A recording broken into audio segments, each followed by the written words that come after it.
আসসালামু আলাইকুম। স্বাগত জানাই আপনাদের এক ঐতিহাসিক শহরের যাত্রায় ইস্তাম্বুল। এই শহর যেখানে মিলে গেছে পূর্ব এবং পশ্চিমের সংস্কৃতি, প্রাচীন ইতিহাসের গল্প আর আধুনিকতার উজ্জ্বল আলো। আজ আমরা আপনাদেরকে নিয়ে যাব লন্ডন থেকে এক বিস্ময়কর সফর। দেখাবো ইস্তাম্বুলের সেরা স্থানগুলো, শেয়ার করবো এর খাবার, হোটেল এবং এর অসাধারণ কাহিনী। তাহলে চলুন আমাদের সঙ্গে আবিষ্কার করুন ইস্তাম্বুলের রূপকথার মতো সৌন্দর্য।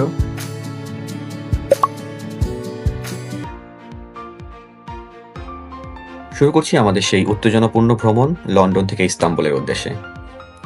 আজকে যাত্রা শুরু হচ্ছে লন্ডনের লুটন এয়ারপোর্ট থেকে। লুটন এয়ারপোর্ট থেকে বিকেল 4:30টায় আমাদের ফ্লাইটটি টেক অফ করবে এবং আমরা ইস্তাম্বুল পৌঁছে যাব সেখানকার স্থানীয় সময় রাত 12টায়। তাহলে চলুন লন্ডনের আকাশ ছাড়িয়ে ইস্তাম্বুলের পথে রওনা দিই।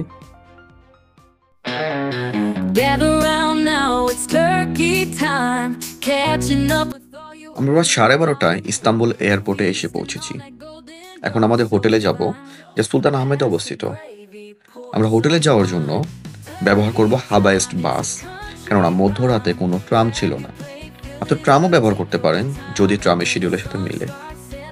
হাবায়েস্ট বাস ইস্তাম্বুলের জনপ্রিয় একটি পরিবহন ব্যবস্থা, বিশেষ করে বিমানবন্দর থেকে শহরের কেন্দ্রে পৌঁছানোর জন্য। বাসের টিকিটের দাম 210 টার্কিশ লিরা, যা বাংলাদেশি টাকায় 700 টাকার মতন, এবং এটি মোটামুটি ভালো আরামদায়ক। আমরা প্রথমে যাব আকসারাই নামক একটি স্থানে, এবং আকসারাই থেকে আমরা যাব ট্যাক্সিতে করে আমাদের হোটেলে। আসুন আমরা জেনে নেই লন্ডন থেকে ইস্তাম্বুলে আসার খরচ সম্পর্কে। আমাদের লন্ডন থেকে ইস্তাম্বুলের টিকিট ছিল 27 পাউন্ড, যা বাংলাদেশি টাকায় 4000 টাকার মতন, এবং আমাদের হোটেলের বাজেট ছিল 20 পাউন্ড প্রতি রাতের জন্য, যা বাংলাদেশি টাকায় 3000 টাকার মতো।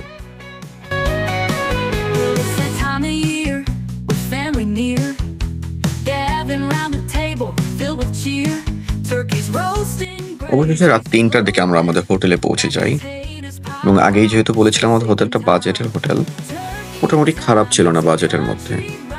সেদিন খুব দ্রুত আমরা পরিপাটি হয়ে ঘুমিয়ে যাই সেদিনের মতো।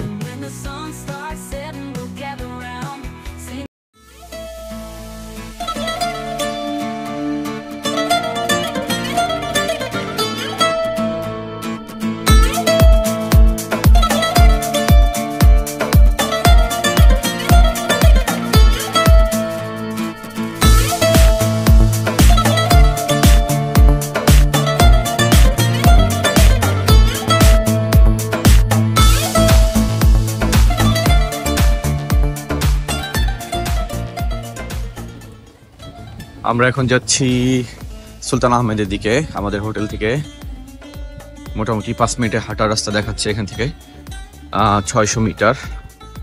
সে করছি 5-6 মিনিটের মধ্যে পৌঁছে যাব। আমরা এখন সকালবেলা খাবারের জন্য ওয়েট করতেছি, কারণ আমরা গতকালকে আসার পরে এখনো কোনো খাবারই খাইতে পারি নাই।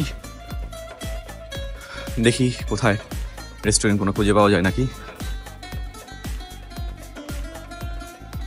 আমরা প্রথমে সকালেই হোটেল থেকে বের হয়ে আমাদের নাস্তার জন্য 100 টার্কিশ লিরাতে একটি ডোনার র্যাপ কিনে নিই, এবং তারপর হাঁটতে হাঁটতে চলে আসি গ্র্যান্ড বাজারের কাছাকাছি, যেখানে আমাদের প্রথম কাজ হলো মানি এক্সচেঞ্জ করা। এবং গ্র্যান্ড বাজারের কাছাকাছি অনেকগুলো মানি এক্সচেঞ্জের দোকান ছিল, সেখান থেকে আমরা আমাদের পাউন্ডগুলোকে কনভার্ট করে নিই টার্কিশ লিরাতে। সেদিন 1 পাউন্ড সমান 44 টার্কিশ লিরা ছিল। আমার কথা হলো, আপনার কেউই এয়ারপোর্ট থেকে মানি এক্সচেঞ্জ করবেন না, চেষ্টা করবেন সরাসরি গ্র্যান্ড বাজারে এসে কনভার্ট করার জন্য। মানি এক্সচেঞ্জ করেই আমরা চলে যাই আমাদের সেই দিনের প্রথম এক্সপ্লোর গ্র্যান্ড বাজার। তাহলে চলুন আমাদের সাথে দেখে নেওয়া যাক গ্র্যান্ড বাজারকে।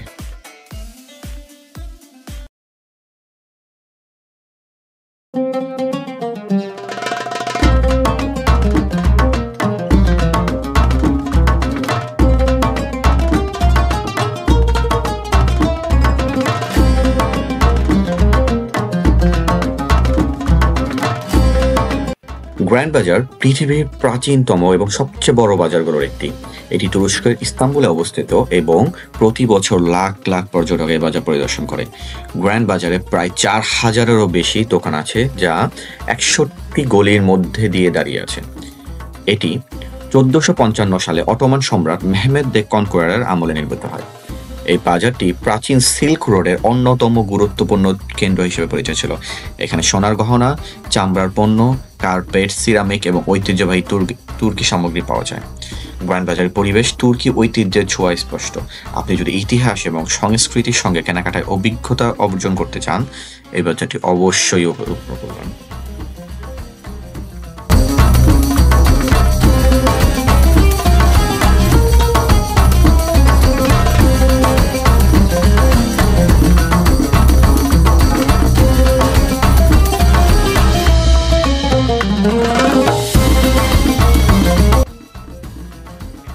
আমরা গ্র্যান্ড বাজারের ভিতরে হাঁটতে হাঁটতে চলে আসি ইস্তাম্বুলের প্রাণকেন্দ্রে অবস্থিত ইমিয়নো, যা ইস্তাম্বুলের ইতিহাস ও সংস্কৃতির একটি জীবন্ত উদাহরণ।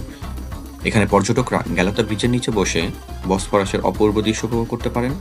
এছাড়াও ইমিয়নো ফিশ স্যান্ডউইচের জন্য বিখ্যাত, যা স্থানীয় এবং বিদেশি সবার কাছে প্রিয়। কাছেই আপনি পেয়ে যাবেন ঐতিহাসিক স্পাইস বাজার, যেখানে আপনি পেয়ে যাবেন তুর্কি মশলা, মিষ্টি আর হস্তশিল্পের দুর্দান্ত সমাহার। ইমিয়নো সত্যি একটি জায়গা যা ইস্তাম্বুল ভ্রমণকে সম্পন্ন করে তোলে।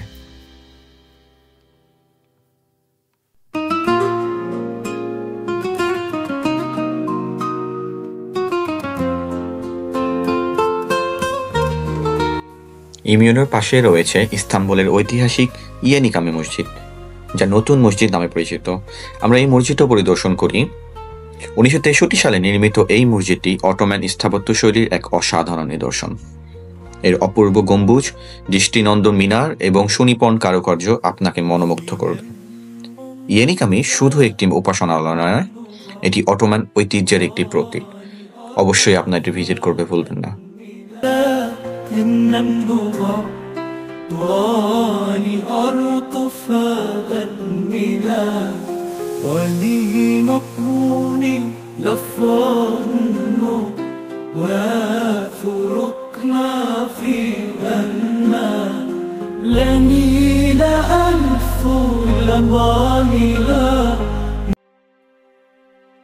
মসজিদ পরিদর্শনের পর পাশেই রয়েছে ইমিয়নো ঘাট, যেখান থেকে শুরু হয় বসফরাস নদীতে boat trip.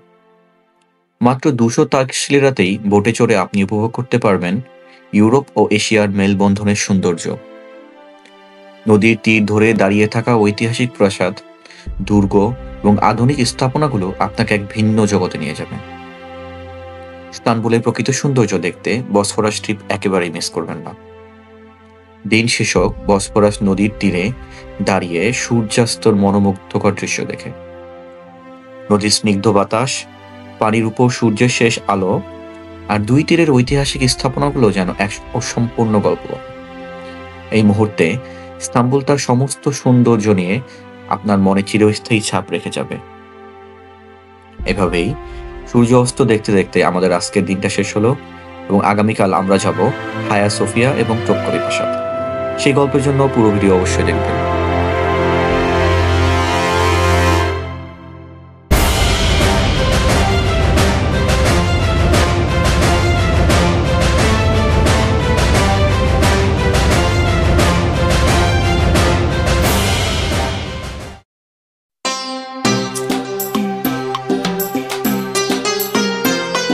Good morning everyone.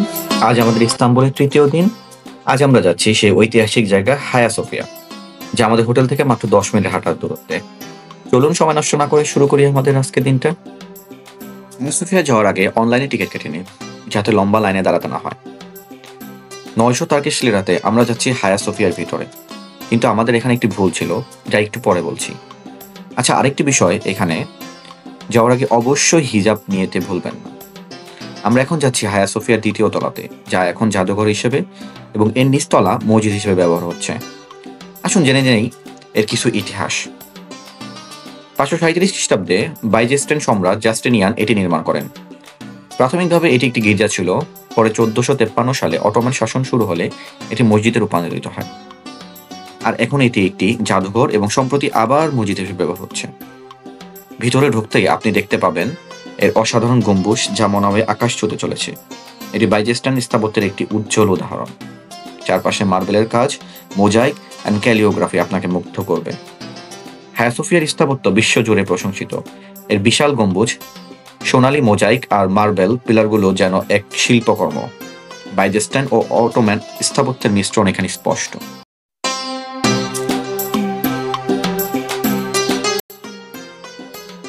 আসুন এখন আমরা কি ভুল করেছিলাম তা বলছি। আমরা যখন দোতলায় যাই তখন জিজ্ঞেস করতে থাকি যে কিভাবে আমরা নিচতলায় যাব।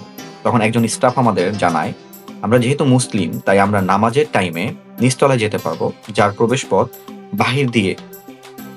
আসলে আমরা টিকিট না করেই নামাজের টাইমে এটা দেখতে পারতাম, কিন্তু আমরা না জানার কারণে এই ভুলটা করি। আর এটা হলো নিচতলা থেকে হায়া সোফিয়ার ভিউ।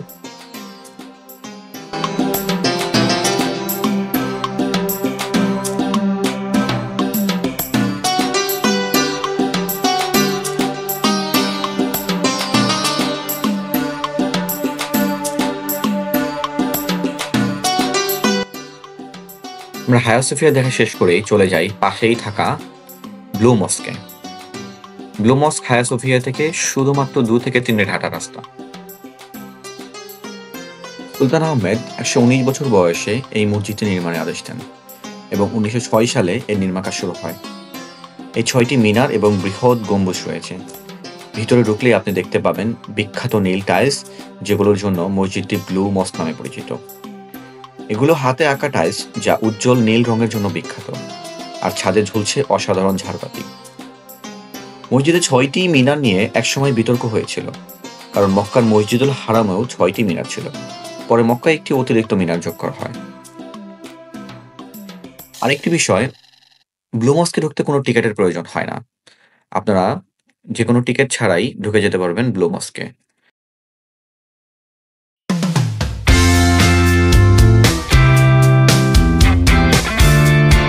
আমরা এখন যাচ্ছি শহরের সবচেয়ে প্রাণবন্ত জায়গা ইস্তেকলাল স্ট্রিট। এই জায়গাটি কেন পর্যটকের জন্য স্বর্গ তা আমরা নিজের চোখে দেখব। ব্লু মসজিদ থেকে ইস্তেকলাল স্ট্রিট যেতে সময় লাগবে প্রায় 30 থেকে 40 মিনিটের মতন।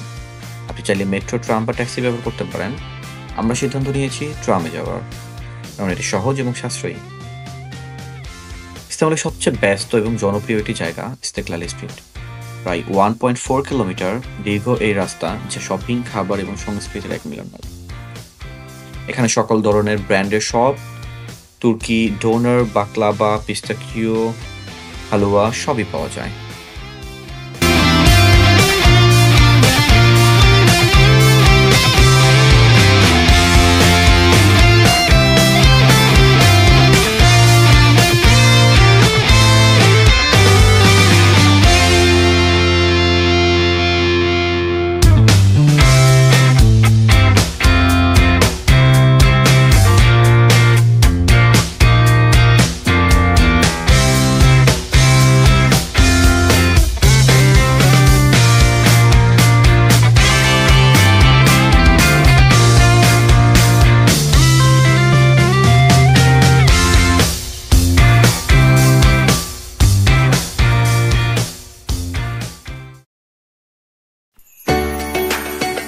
এখন আমরা যাচ্ছি টোপকাপি প্যালেস।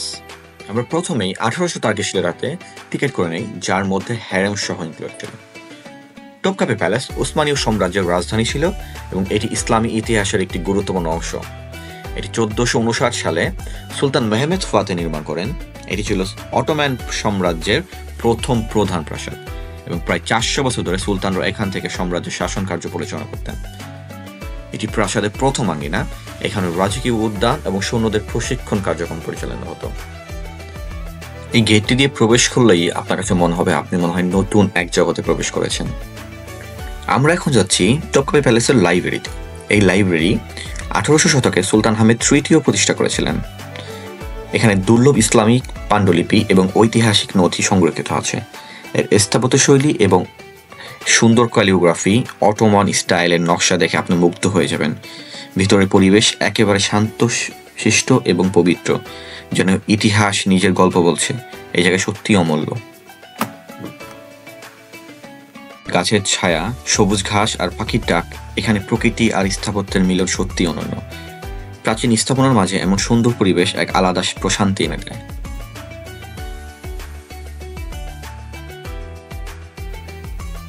এখন আমি টোপকাপি প্যালেসের উপর দাঁড়িয়ে, আর সামনে যে দৃশ্যটা দেখা যাচ্ছে সেটা হলো বসফরাস নদী।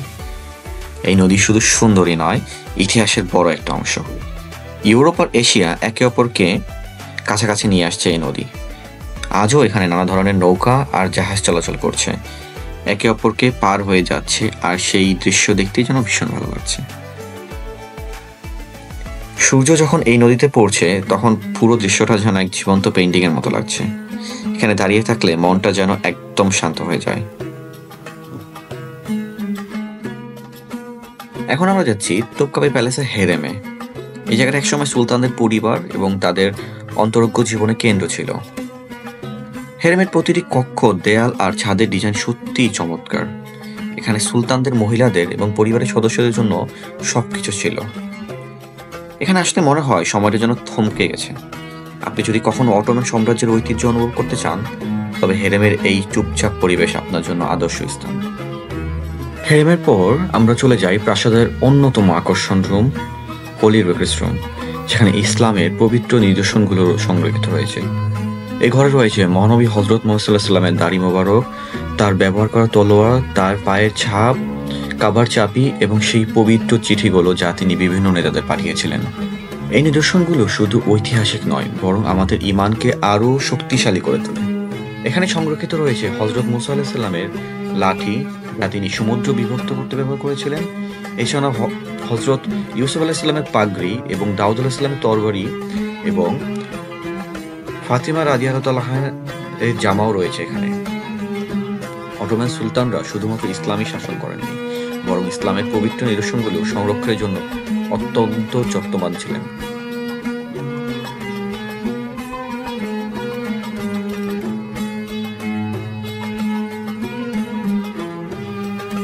আমরা সব শেষে যাচ্ছি টপকাপি প্যালেসের রান্নাঘর। টপকাপি প্যালেসের রান্নাঘর ছিল অটোমান সাম্রাজ্যের সবচাইতে গুরুত্বপূর্ণ অংশগুলোর একটি। প্রাসাদের দ্বিতীয় আঙ্গিনে অবস্থিত। এখানে 800 জনেরও বেশি কর্মী একসাথে কাজ করতেন এবং প্রতিদিন হাজার হাজার মানুষের জন্য খাবার প্রস্তুত করতেন।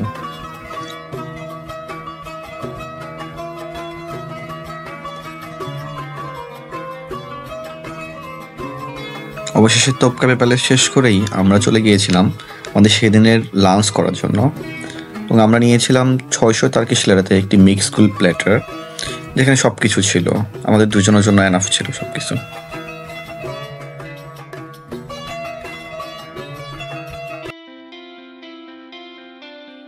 আমাদের ইস্তাম্বুল ভ্রমণ এভাবেই শেষ হলো। ইস্তাম্বুল এই শহরটি সত্যি একটি জীবন্ত মিউজিয়াম, যেখানে প্রতিটি কোণায় লুকিয়ে আছে কাহিনীর ভান্ডার। কিন্তু আমাদের ভ্রমণ এখানেই শেষ নয়। এখন আমরা যাত্রা করব কায়সারির দিকে।